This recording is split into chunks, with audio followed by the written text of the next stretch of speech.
They said it was impossible. They said humans could never reach the moon. But on July 20th, 1969, the world held its breath, and history was made. It was the height of the Cold War, and the space race between the United States and the Soviet Union was at full throttle. The Soviets had launched Sputnik, sent the first man to space, and seemed unbeatable. But the US had a dream, one set in motion by President John F. Kennedy. We choose to go to the moon.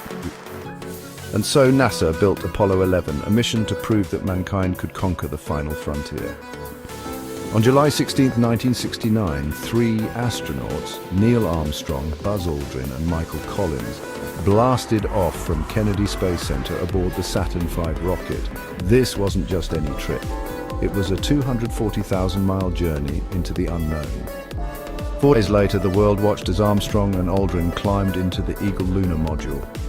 Collins stayed behind in the command module orbiting the moon. But it wasn't smooth sailing. As Eagle descended, alarms blared. The landing site was littered with boulders. With only seconds of fuel left, Armstrong manually piloted the module and landed safely. The Eagle has landed. Then came the moment that would echo through time.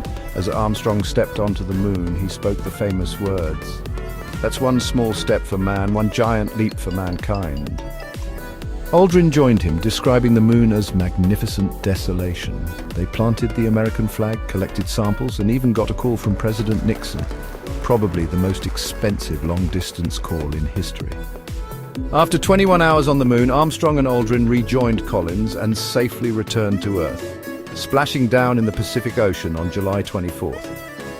The moon landing wasn't just a win for the United States, it was a win for humanity.